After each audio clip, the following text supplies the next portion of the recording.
Welcome back to my channel. Today we have 8 terrifying, bone-chilling, black-eyed kid stories. So sit back, turn off your lights, and enjoy. Number 1. They were wearing winter clothes in the middle of summer.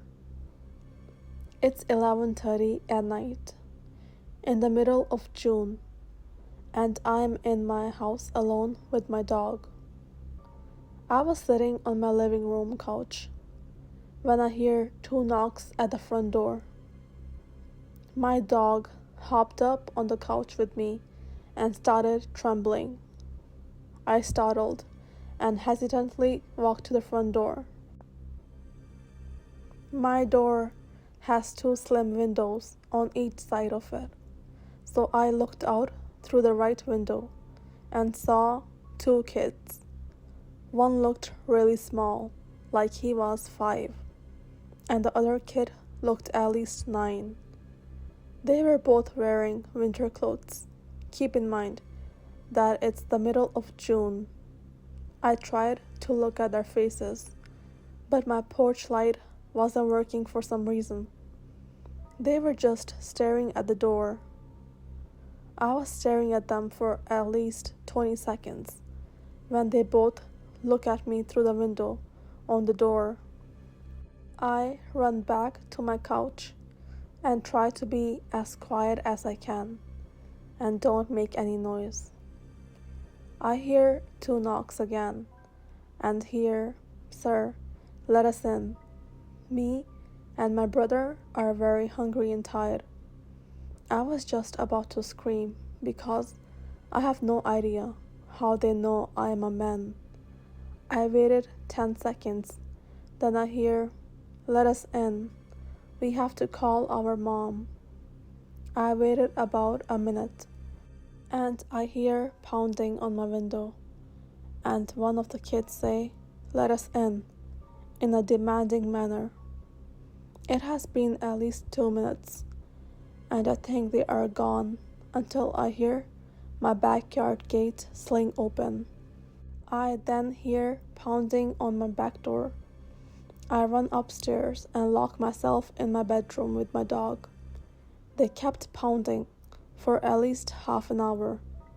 The pounding stopped, and I put headphones on and try to sleep through it when they come back. I never saw them since.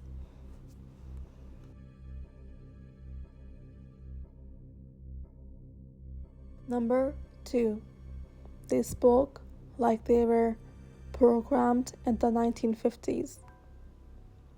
So when I was like 13, my mom and her brother had to go to the hospital, and no one would be able to get my brother to the bus stop the next morning because they had to stay overnight.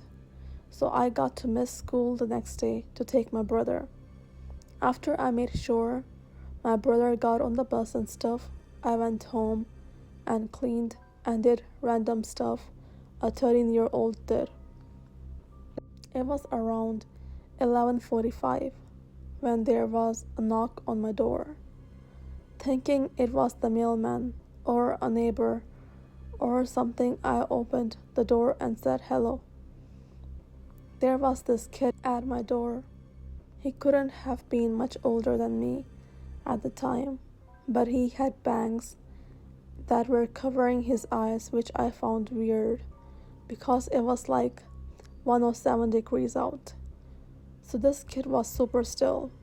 Like, I thought one of my friends put a mannequin there and went or something. But then it spoke. It sounded like a robot or something. It was like it was programmed to say this. My mother said to ask someone for a phone in fear that I get lost.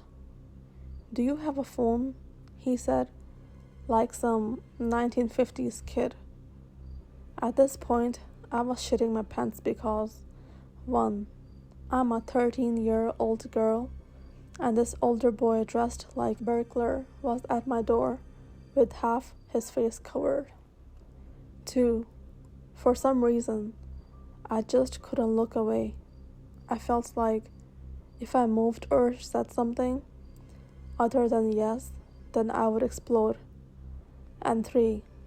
I saw 2 other boys around the same age standing in my driveway dressed the exact way the one in front of me was. Baggy jeans, dark hoodie, and scuffed up Vans. So I started to stutter and shake my head. I finally got out a no, then started to close my door. But he put his foot in the way. Then the 2 others started walking up, and I was going, hell no.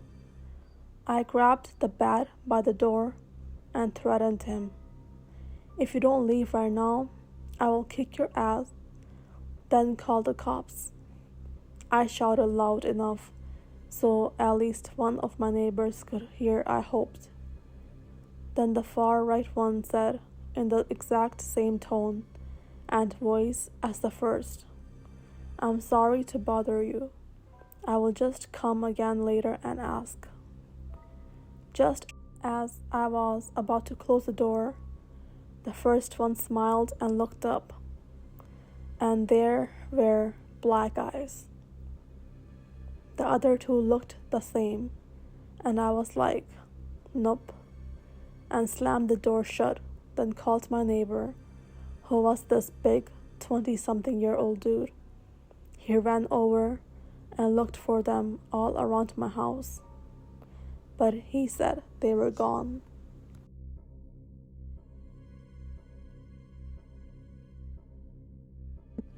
Number 3.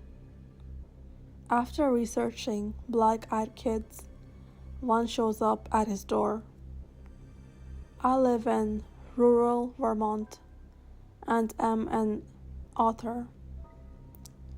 It's my hobby, you could say, but I have been interested in black-eyed kids for quite some time and wanted to write a book about it.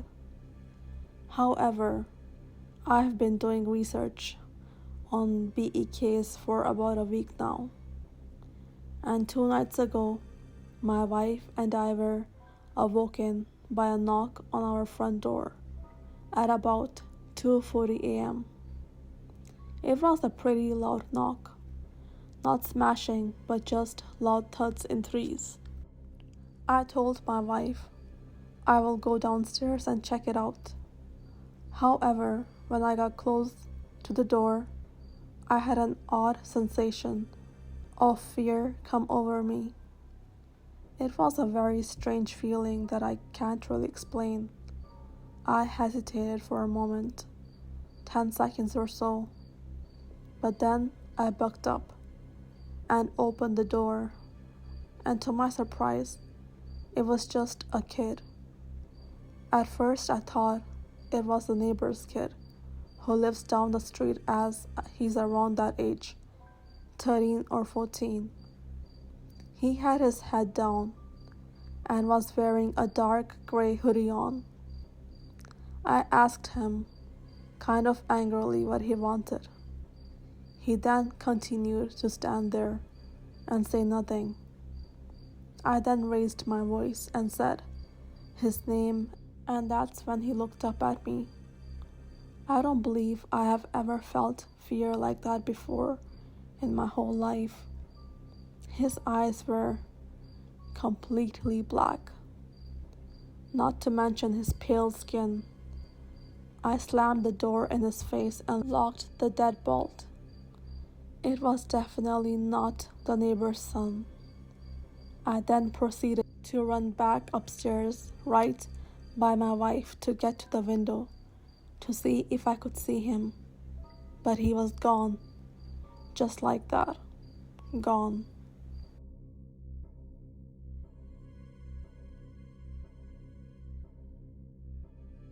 Number 4.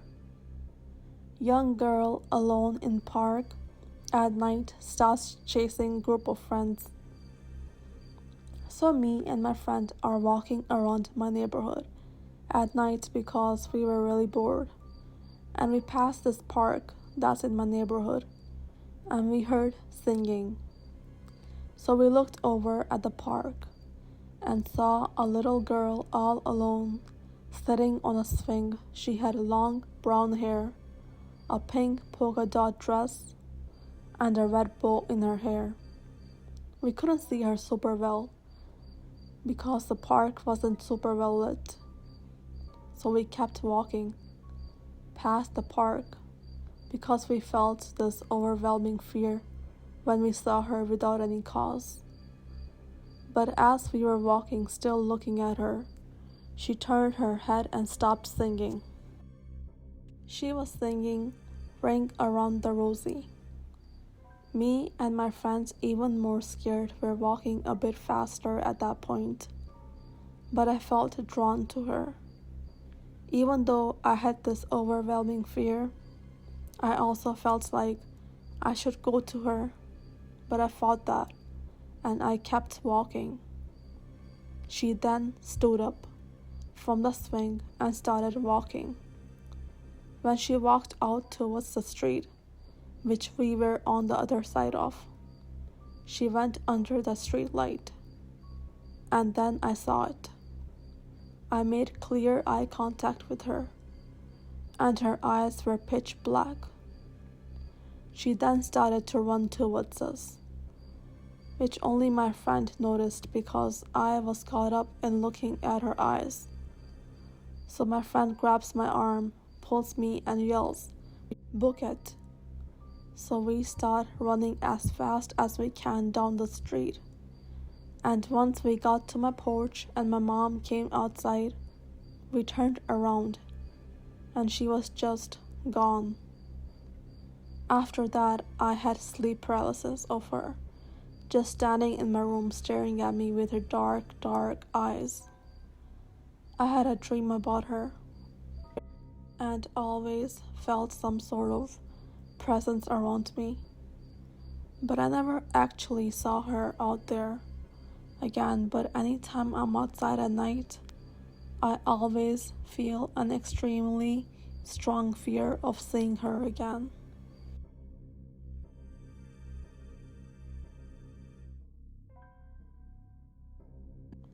Number 5. A strange encounter in the middle of the day. This happened to me in high school, 2003, in West Texas. Was ditching school with my buddies, smoking a blunt. It was middle of the day and hot in Odessa, Texas. We stopped at the stop sign at a cross street that had an alley directly across from us. In the alley, we see a little blonde-haired kid, 10 to 12 years old, come blasting out of one of the house's back gates. This town has alleyways behind the houses where the dumpsters are. He was running towards us, like he was scared or something. You could see terror in his eyes, which I thought maybe his parents were abusing him. As we were turning left, he stops at the end of the alley with his hands on his knees, panting, looking at the ground. My buddy pulled to the end of the alley and I rolled down my window and said, "Hey, are you okay, bud?" He then looks straight at me in my eyes. With his black eyes, he stands up straight off his knees, no longer out of breath or scared, and smiles at us with his mouth full of sharp, shark-looking teeth, and points right at me. I yell to my friend, "Go." As we speed off, the kid's gaze follows us, still pointing till we are out of sight. Then we start screaming at each other. What the hell? What was that?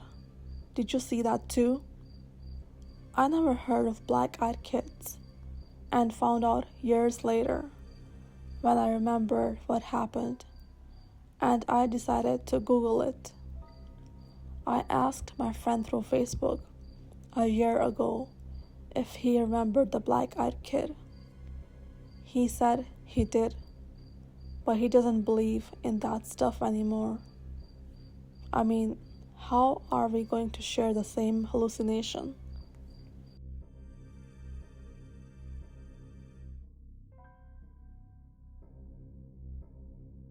Number 6. They found her again at her new home. It's been 4 or 5 years since my last encounter. I live on a mountain and like an hour away from the beach in a super populated neighborhood with my roommates. I think nothing can hurt me now because there are people everywhere. I was home 2 days ago. Class was cancelled, and the dude of the house was home, taking a nap. I'm in my kitchen watching Netflix and doing my homework when there's a knock on the window. I brush it off and continue what I was doing. Then it happens again. Once again, I brush it off because maybe it was the snow if it wasn't my friend. Well, it goes on for like 10 minutes, and now I'm kinda starting to freak out. I go to Charlie's room, the guy, and wake him up. I'm not one that's usually riled up, so he's concerned too. We both go to the window. I have my phone out with the camera and 911 within a touch, and Charlie has a bat. We look out the window and no one's there. After a minute, we calm down and go and sit in the living room. We think we are okay, so we chill and watch TV together. 30 minutes later, the doorbell rings. I go and open the door.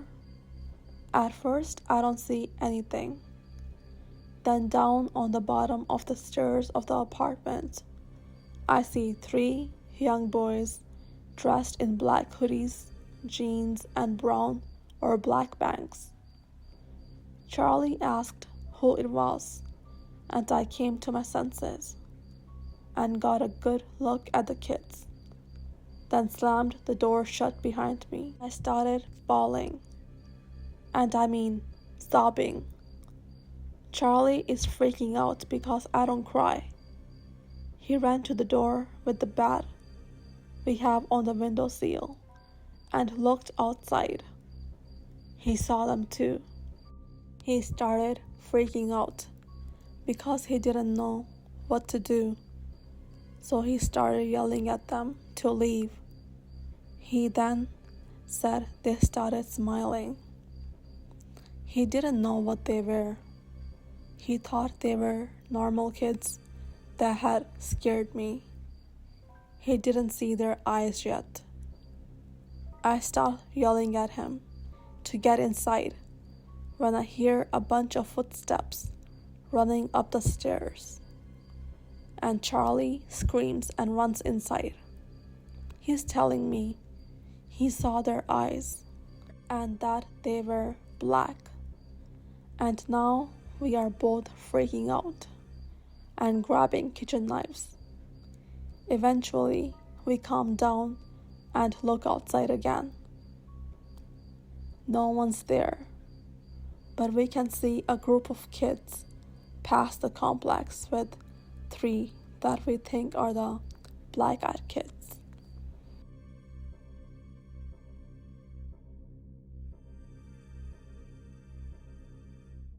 Number 7.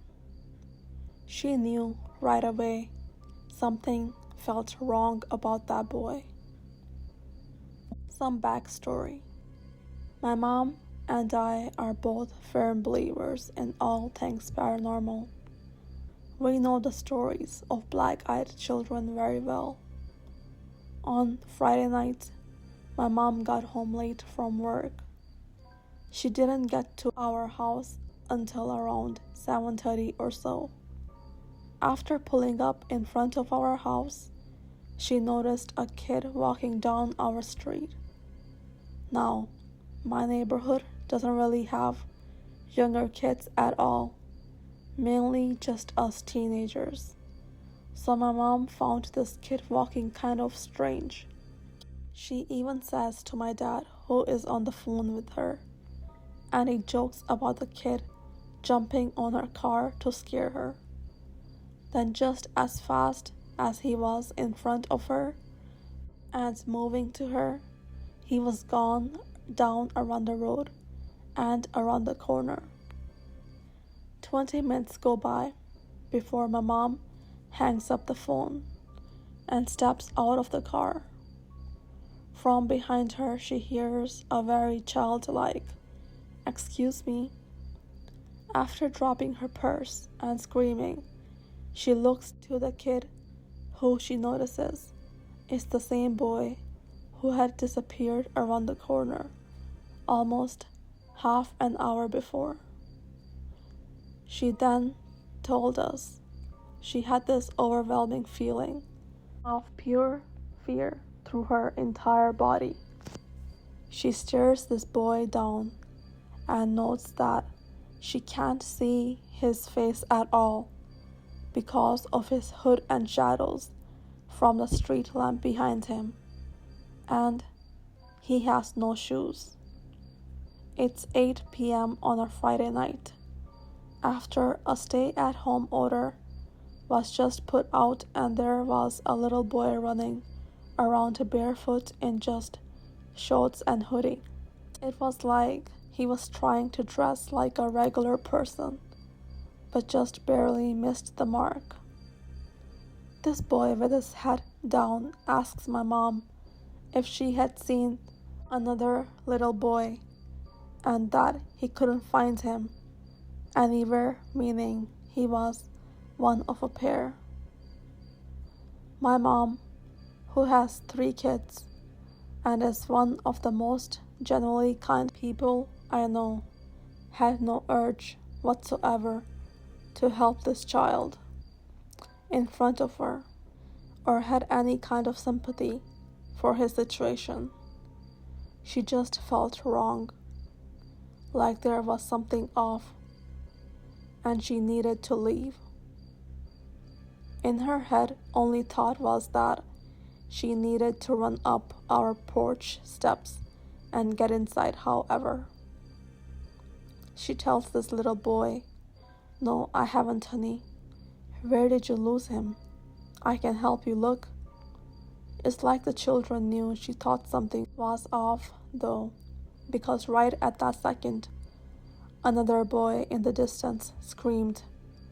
Of course, my mom jumped, and her fear spiked, but the boy was calm still.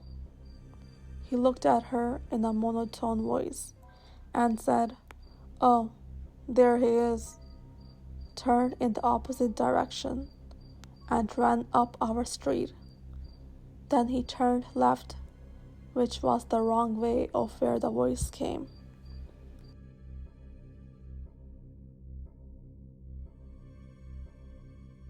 Number 8.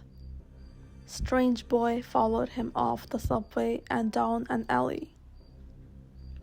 I was around Toronto by a subway station, and I saw a boy who looked about 14 or 15, wearing a navy blue hoodie that looked black and some bleached jeans. Seems like a typical kid, but it is winter right now, and it was very windy and cool day, so a hoodie and jeans don't really cut it. I walked into the subway station, and he was going the same way I was. Not suspicious because many people ride TTC. It only started getting suspicious when he seemed to keep burying his face in a book. It was a green covered book that had no title on it, almost like a school book. He got on the same subway car that I did, and the entire time kept his head in his book.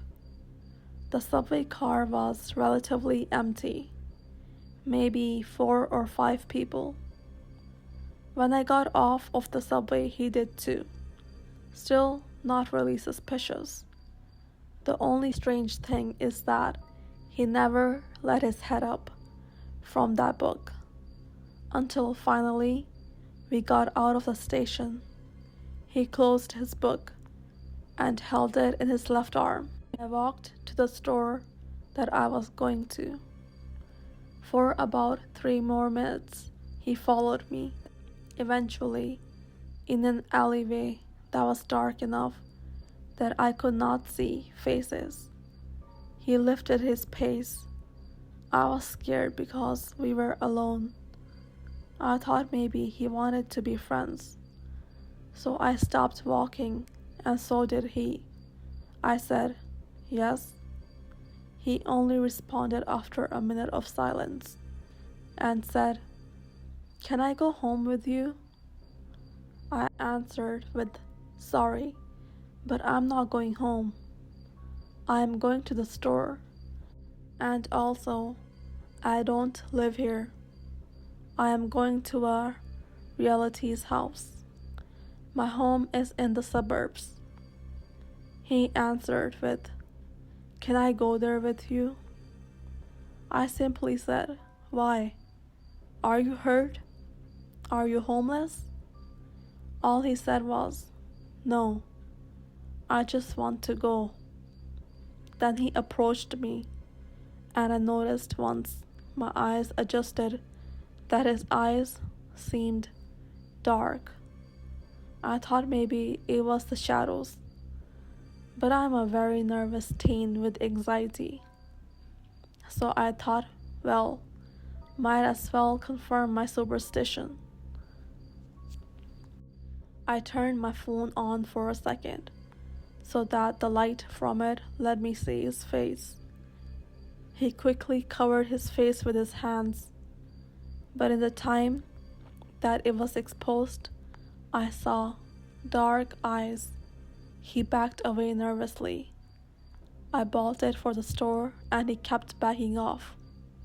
I took off my cross necklace. Thank God I was wearing it. I rarely do. And I held it in my hands as I ran. I prayed as I sprinted. Thankfully, I made it safely.